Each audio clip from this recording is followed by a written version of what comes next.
Hello साथियों, आज हम एक बार फिर से एसएसटी की एक बहुत ही महत्वपूर्ण वीडियो लेकर उपस्थित हुए हैं। इससे पहले हमने जो अध्ययन किया था, अब उससे आगे अध्ययन कराएंगे। चलिए वीडियो शुरू करते हैं।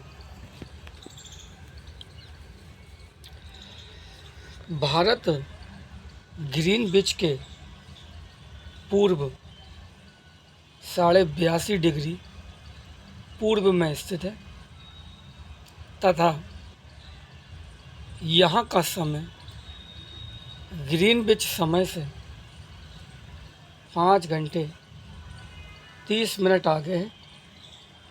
इसलिए जब लंदन में दोपहर के 2 बजे होंगे, तब भारत में शाम के 7:30 बजे होंगे। पृथ्वी की गतियाँ। पृथ्वी का अपने अक्ष पर घूमना घूर्णन कहलाता है। सूर्य के चारों ओर एक स्थिर कक्ष में पृथ्वी की गति को परिक्रमण कहते हैं। पृथ्वी का अक्ष एक काल्पनिक रेखा है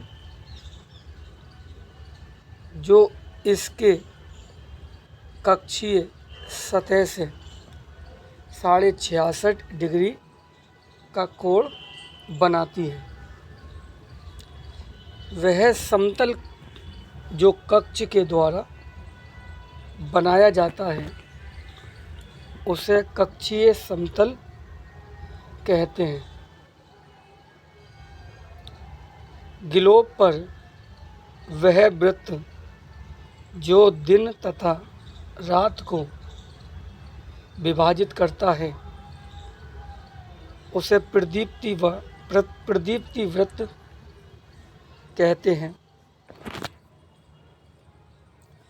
पृथ्वी एक वर्ष या 365 दिन और 6 घंटे में सूर्य का एक चक्कर लगाती है। हम लोग एक वर्ष 365 दिन का मानते हैं तथा 6 घंटे को इसमें नहीं जोड़ते हैं। ये 6 घंटे 4 साल में 24 घंटे हो जाते हैं। अर्थात एक दिन, तो ये एक दिन फरवरी के महीने में जोड़ दिया जाता है, जिस कारण फरवरी के महीने में प्रत्येक चौथे वर्ष एक दिन बढ़ जाता है और वो महीना 29 का हो जाता है, जिसे लीप वर्ष कहते हैं।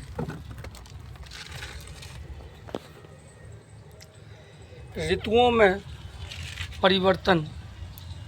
सूर्य के चारों ओर पृथ्वी की स्थिति में परिवर्तन के कारण होता है। 21 जून को उत्तरी गोलार्ध सूर्य की तरफ झुका हुआ होता है। सूर्य की किरणें कर्क रेखा पर सीधी पड़ती हैं। इसके परिणाम स्वरूप इन क्षेत्रों में ऊष्मा अधिक प्राप्त होती है। 21 जून को इन क्षेत्रों में सबसे लंबा दिन तथा सबसे छोटी रातें होती हैं। पृथ्वी की इस अवस्था को उत्तर अयनांत कहते हैं। 22 दिसंबर को दक्षिण ध्रुव के सूर्य की ओर झुके होने के कारण मकर रेखा पर सूर्य की किरणें सीधी पड़ती हैं और दक्षिणी गोलार्ध में लंबे दिन होते हैं। उत्तरी ध्रुव रेखा के बाद वाले भागों पर लगभग 6 महीने तक लगातार दिन रहता है।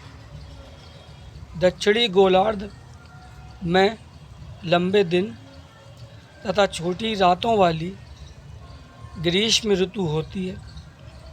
पृथ्वी की इस अवस्था को दक्षिण अयनांत कहा जाता है। ऑस्ट्रेलिया में ग्रीष्म ऋतु में क्रिसमस का पर्व मनाया जाता है। 21 मार्च एवं 23 सितंबर को सूर्य की किरणें विषुवत वृत्त पर सीधी पड़ती हैं। इस अवस्था में कोई भी ध्रुव सूर्य की ओर नहीं झुका होता है, इसलिए पूरी पृथ्वी पर रात एवं दिन बराबर होते हैं। इसे विषुव कहा जाता है। साथियों, इसको यहीं समाप्त करते हैं। अब आगे मिलेंगे। धन्यवाद।